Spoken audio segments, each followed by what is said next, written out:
This episode from the life of Sherlock Holmes will be transmitted to our men and women overseas by shortwave and through the worldwide facilities of the Armed Forces Radio Service. Petri Wine brings you Basil Rathbone and Nigel Bruce in the new adventures of Sherlock Holmes.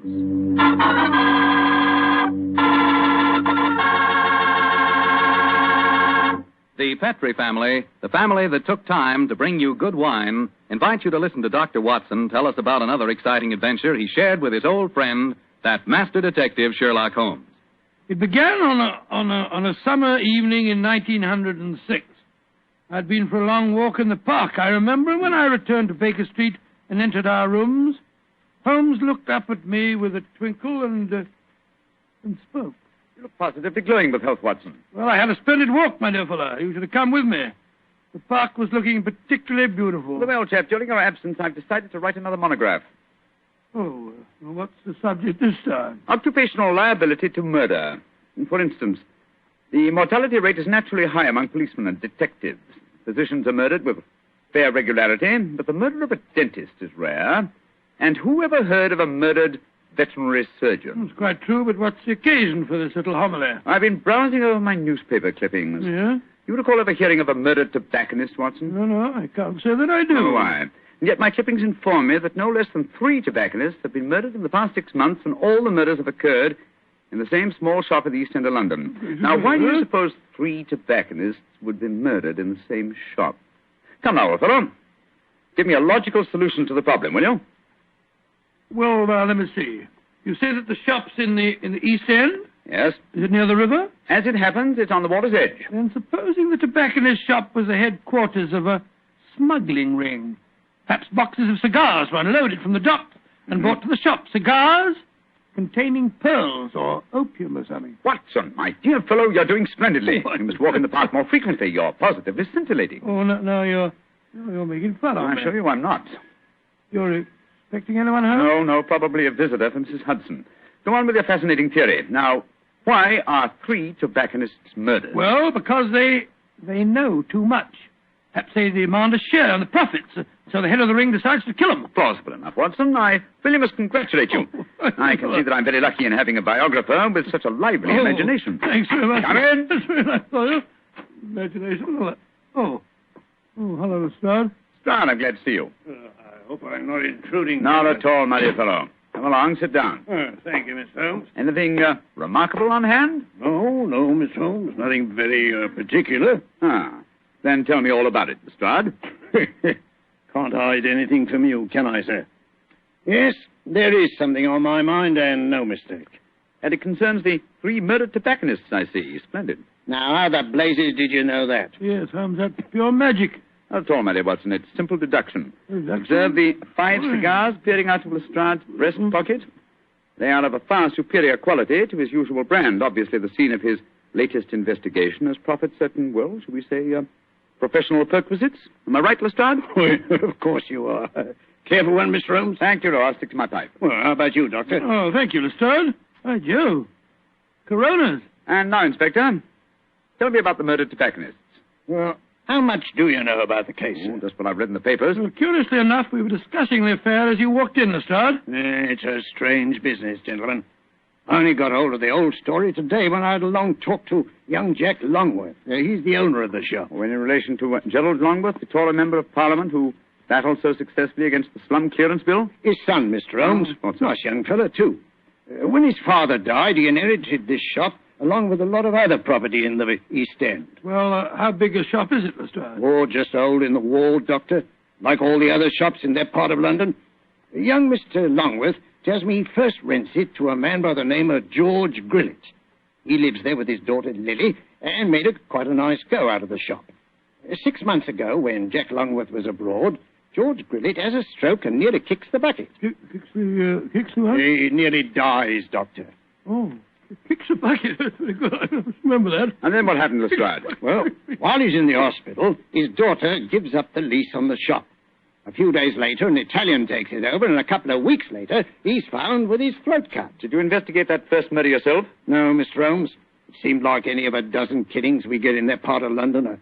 Shopkeeper cut up, his till emptied, no clues. Well, who was the next tenant? A Scotchman. Bloke by the name of Mackintosh. A few weeks after he moved in, the same thing happened to him. That time, I did go down there, but I couldn't find out nothing. Was robbery again the apparent motive? Yes, sir, but the killing wasn't the same. He was strangled with a silk scarf. Silk scarf, eh? And who was the third tenant? The man who was murdered yesterday? A Hindu fella. A man by the name of Mukherjee. He takes it over a week last Friday, and yesterday we finds him knife through the back and his money gone. Of course, I was down there before you could say Crystal Palace. But once again, I didn't find out nothing. No knife, no fingerprints on the till, no footprints, just a very dead Hindu. Was young Mr. Longworth a landlord in England when these murders occurred? Yeah, that's the funny thing about it, Mr. Holmes. He docked at Tilbury yesterday morning. He didn't know nothing about what had been going on. Well, I imagine he'll have difficulty in renting the shop after 3 murders. Well, that's just it, Doctor. That's why he comes to me at the yard. George Grillet, his first tenant of the shop, moved back there today with his daughter Lily. And young Mr. Longworth's worried about them. Well, if you ask me, he's more worried about the daughter than he is about old man Grillet. So the original tenants of the shop are back in residence again, eh? And what do you want me to do? Well, I thought perhaps you'd be interested enough to come along with me and look at the shop, Mr. Holmes. I should be very glad to, my dear fellow. Get your coat and hat, Watson. Oh, right, sure. Oh, dear, that wretched instrument. I'll answer it. Hello? Mycroft, how are you? What? Yes. Yes, he's here now. Why, of course. I'll do everything I can, certainly. Let's have dinner together soon, shall we? Splendid idea. All right, goodbye. Well, was that your brother, Holmes? Yes. Lestrade, I do think you might have told me the whole truth. Well, how do you mean, sir? I thought your visit was prompted by a need for friendly assistance. I didn't realize that you came here virtually on a government order. Well, it wasn't just quite like that, Mr. What's Holmes. the government got to do with the case, and how does your brother Mycroft fit into the picture? Not sure yet. But of one thing we may be certain. There's obviously a great deal more in this case than Lestrade would have us believe. Why do you say that, Holmes? You must bear in mind, old fellow, that occasionally Mycroft is the British government.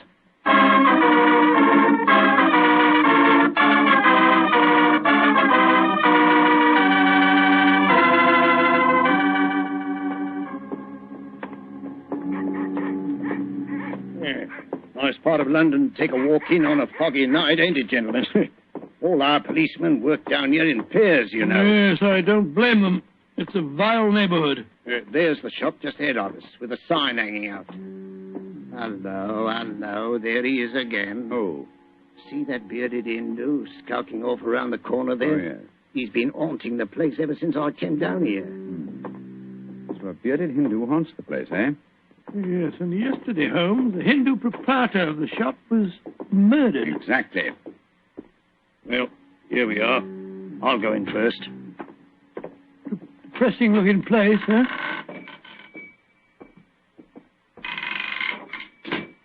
I'll be out in a jiffy. That's Lily, George Grillet's daughter. Helps him with the shop. Sorry to keep you wet. Oh, it's you, Inspector Lestrade. Yes, Miss Lily. I brought some gentlemen to see your father. This is Mr. Sherlock Holmes and Dr. Watson. Pleased to meet you, I'm How do you sure. do, Miss Grillet? How do you do, young lady? Is your dad home? No, Inspector, he won't be in till after dinner. Went down to the docks, he did, to see about some cigar shipments. Mr. Longworth's here. If you want to see him, we were just having some tea in the back room. Yes, I'd like these gentlemen to meet him. Jack, come out in the shop, Jack. What is it, Lily? Oh, Inspector Lestrade. And this must be Mr. Sherlock Holmes and Dr. Watson, I'm sure. How do you do, sir? How are you, Mr. Longworth? I'm very glad the inspector was able to persuade you to come down here, Mr. Holmes. I'm dreadfully worried about this business, particularly since Lily's father insisted on coming back here. I'm afraid they're in great danger, but I can't make Mr. Grillet see it. Young lady, I wonder if I might ask you a few questions. Well, of course, Mr. Holmes. Before your father had his stroke, did he receive any threats concerning his occupancy of the shop? Well, if he did, he never told me about him. But it wouldn't surprise me. I often told him his biggest enemy is himself, if you know what I mean. Yes, I think I do, Miss Grillet. When your father had his illness, who decided to give up the lease on the shop? I did. No money was coming in, and, well, it looked like Dad might be an invalid for life. Of course, I couldn't run the shop by myself. Anyhow, I never did like this part of London. It wasn't the right business for Father. What was his reaction when you told him to given up the lease? Oh, he was awful angry with me. Said I'd no right to do it without asking him. By the way, we saw that bearded Hindu again as we walked up just now. He's been hanging around ever since we came back here, Inspector. Well, has he actually come into the shop, Miss Grillet? No, but he keeps walking by and looking in the window. I'm sure if we both went into the back room or left the shop for a little while, well, he'd come right in. Then I suggest we give him the opportunity he's seeking. Miss Grillet, I wonder if you and Mr. Longworth would mind leaving the shop for a while. Of course not, Mr. Holmes. Make your departure rather ostentatious, shall we say, so that he can't help noticing it. Give us half an hour or so and then come back. Perhaps you wouldn't mind going with them, Mr. Rudd. But, Mr. Holmes, this is my case. I know, but in a situation like this, Watson and I work much better alone. We may have to go a little outside the law, and your presence might embarrass us. You'd never think I was a detective, too, would you? Very well, We'll be back Mr. in half an hour.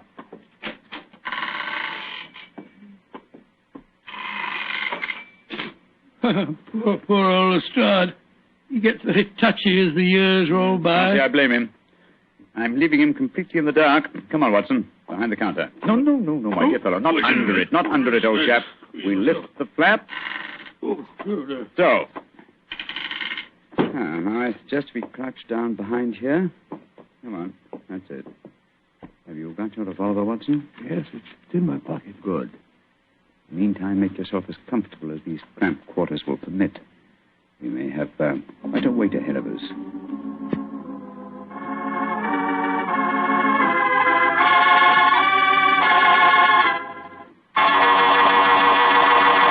Look, Holmes. There's the Hindu now, peering through the window. Revolver handy. Yes, sir. Here he comes.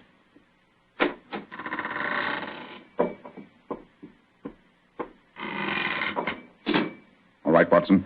Put your hands up. I got you covered with this revolver. Now, my man, what are you doing here? Who are you? Never mind who I am. Just answer my question. I do not speak very good English. तुम हिंदुस्तानी बात बोल नहीं सकता? सकता है. Eco तुम इधर आया? देखने को आस्ती तुम्हारा भाई हमको हुक्म दिया. तुम्हारा भाई? तुम जा नहीं सकता? बहुत अच्छा. Salam. No, you don't, my man. Just you stay where you are. It's all right, Watson. Let him go. He's on our side.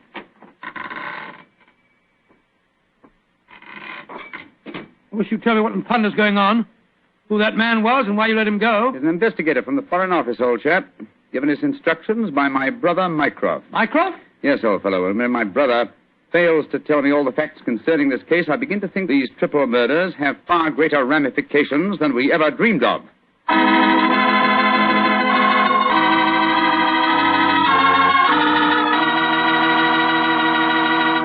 Dr. Watson's story will continue in just a second. Just about time enough for me to mention that any meal becomes a better meal when you serve it with Petri wine. And say, you'll find that Petri California Burgundy and Petri California Sauterne are just made to go with food. That Petri Burgundy is a rich red wine that's bosom pals with any meat or meat dish. Boy, what a flavor. And that Petri Sauterne is the delicate white wine that's just perfect with chicken or with fish. Yes, sir, with food, you just can't beat a good Petri wine.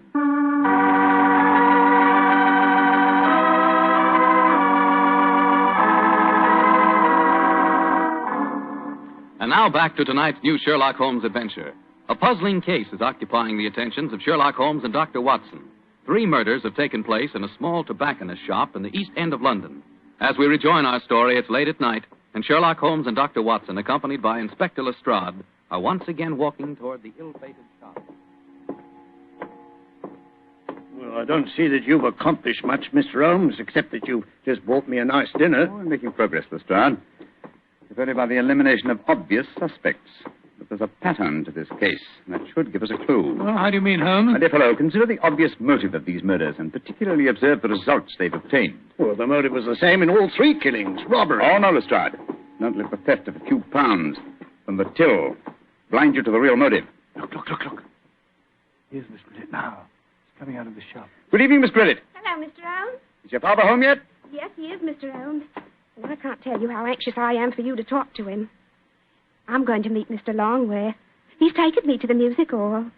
I should be home just after 10. I hope you'll be able to stay with Dad until then. Well, don't you worry, Miss Grillet. We'll keep an eye on him. Oh, thanks ever so much. Oh, Mr. Holmes. Yes, Miss Grillet? Please don't go into our rooms in the back, will you? I've left things in a frightful mess. I quite understand, Miss Grillet. Well, ta-ta. See you later.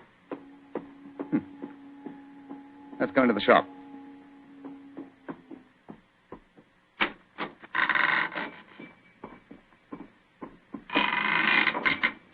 Who is it? Oh, it's you, Inspector. Yeah, these gentlemen, Mr. Sherlock Holmes and Dr. Watson. Oh, how did you, sir? Good evening, sir. Good evening. Did you meet young Lily just now? Yes, she told us she was going out to the music hall with Mr. Longworth. Yes. I'm afraid we had quite a set to about that. A very strong-willed girl, Lily, very strong-willed. Am I to assume that you disapprove of your daughter's association with Mr. Longworth? Yes, of course I do. He's a toff. He's got lots of money.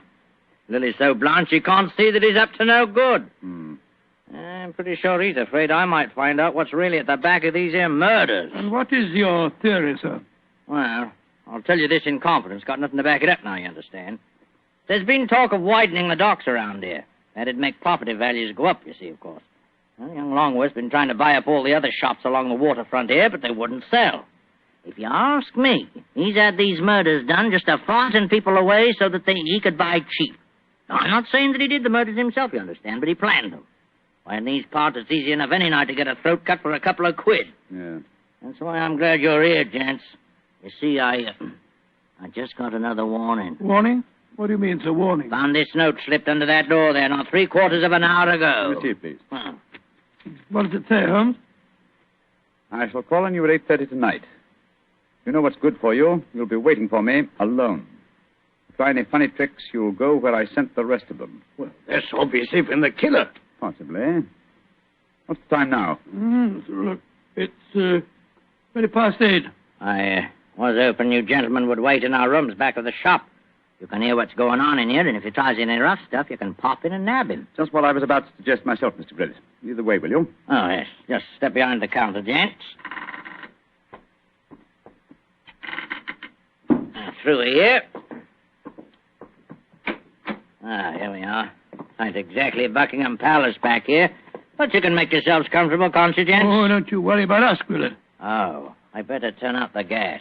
If this bloke spots a light under the door in here, he might smell a rat. Now, there we are. Now, as soon as I see him coming in the shop, I'll knock twice on the door, like this. And that'll give you the signal that he's here. Is that right? Right, you are, Grillet. All right, now keep your ears open, gents. I may need your help. Where are you, Holmes? I can't see a thing. Over here, Watson. You know, I've got another theory why Jack Longworth might be at the back of all this. You listening, Holmes? Yes, I'm listening, old fellow. What is your theory? Longworth knows that Grillet doesn't approve of his having anything to do with Lily. So when he goes abroad, he leaves instructions to murder the tobacconist. The assassins don't know about Grillet having a stroke, of course, so they keep murdering the wrong fellow. Well, that makes very good sense, Doctor. What do you say, Mr. Holmes? Holmes? Holmes? Where are you? Oh, bless my soul, he's disappeared. No, I haven't. I was just exploring. Shh. The signal. There goes the front door. Somebody's come in.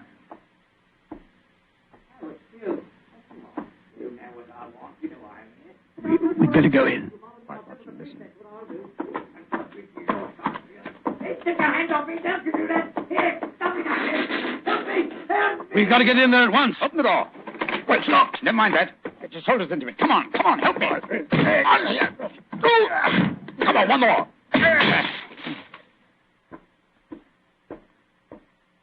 Poor devil. He's been slashed with a knife. Grillet! Well, the killer got away. I ain't going No, Lestrade, conserve your energy. Your murderer lies there. But that's Grillet. Of course it is. Search his pockets, Watson. I think you'll find a blood-stained knife. Let's have a look. Good Lord. Here's a razor in his pocket. It's covered with blood. You mean to say that he slashed himself? Better slip the handcuffs on him, Lestrade. While he's still play-acting, he may be more difficult to handle when he realizes the game's up. Take your hands off of me. Come on, quick. Come on, yes. Hey. Come on. Very neat, Lestrade. Yeah. Well, now that I've knocked a wounded man out cold, perhaps you'll tell me what's going on, Mr. Holmes. Yes, I'm completely in the dark, too. Oh, it's very simple, really. Willett has just staged a fake attack on himself. Fool us into believing that someone else is the murderer. Yeah, but the threatening note he received... Composed by himself for the occasion. Yes, but we heard voices. We heard the shop door open. We heard Grillett talking to himself. And as for the shop door, that's how he gave himself away. Well, how do you mean, Mr. Holmes? Whenever the shop door opens, there's a bell that jangles. You will notice... So, Yeah, that's right, there is. there was no bell jangle when we were in the back room. Grillett got us in there, locked the door on us unobtrusively, and staged his little drama. Yes, but we heard the door creak open and close, Mr. Holmes. The creak of this flap in the counter would sound exactly the same, my dear fellow. Now listen. Yes, but why, Holmes? How did you spot that Grillett was a man? It was obvious from the beginning that since nothing had changed about the shop except the ownership, that the attackers were directed against any tobacconist who was not Grillett himself. Of course, his daughter, Lily, obviously knew what was going on. Well, I don't see how you figured that one out, Mr. Holmes. Every remark that she made showed that although she loved her father, she knew his failings. In any case, she gave me the final clue. Well, what clue was that? In very pointedly asking me not to go into the back room of the shop. Of course, she meant the reverse of what she said. I followed her advice when you were explaining your theory to Lestrade. Well, what did you find, Mr. Holmes? Miss Grillett had obligingly left a secret door open, a door leading to a passageway that seemed to go down to the waterfront. We'll examine it more thoroughly in a minute. Yes, but I still don't understand Grillett's motive, Holmes. Neither do I, old chap. No, I suspect that from the interest of the Foreign Office in the case, this shop has been the headquarters of an espionage ring. I'm afraid the final answer to that question will have to be given by someone else. Oh, who, Holmes? By my elder brother, Mycroft. Humiliating, isn't it, Watson?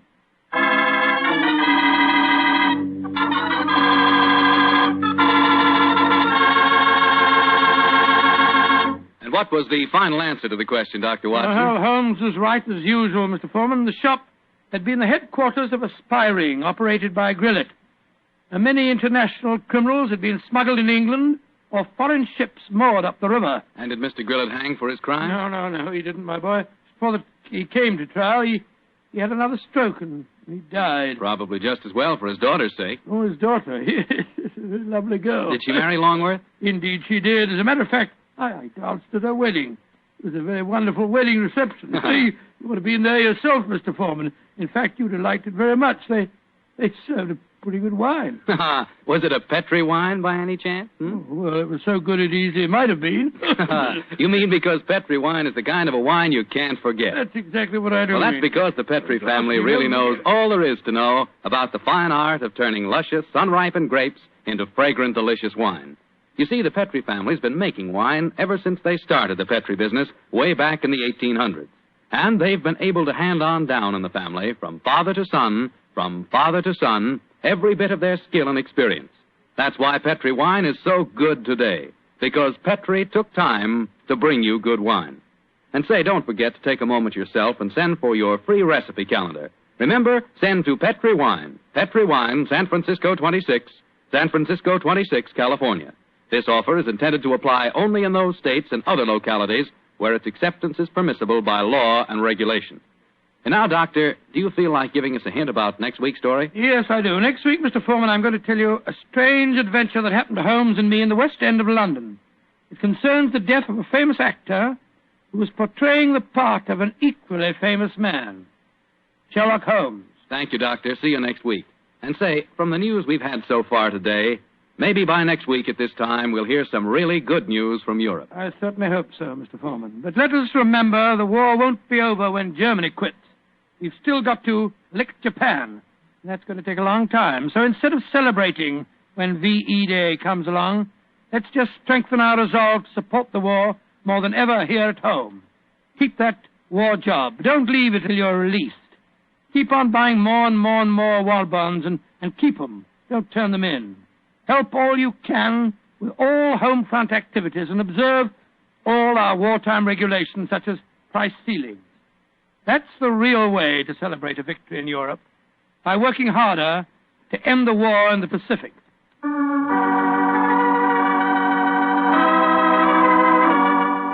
Tonight's Sherlock Holmes adventure is written by Dennis Green and Anthony Boucher and is based on an incident in the Sir Arthur Conan Doyle story, The Adventure of the Six Napoleons. Mr. Rathbone appears with the courtesy of Metro-Goldwyn-Mayer and Mr. Bruce with the courtesy of Universal Pictures, where they are now starring in the Sherlock Holmes series. The Petri Wine Company of San Francisco, California invites you to tune in again next week, same time, same station. Meanwhile, don't forget to take advantage of our offer of a free recipe calendar. Oh, the Petri family took the time to bring you such good wine. So when you eat and when you cook, remember Petri wine. To make good food taste better, remember... Petri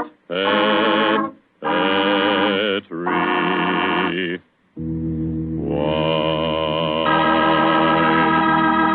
This is Bill Foreman saying goodnight for the Petri family. Sherlock Holmes comes to you from our Hollywood studios. This is the Mutual Broadcasting System.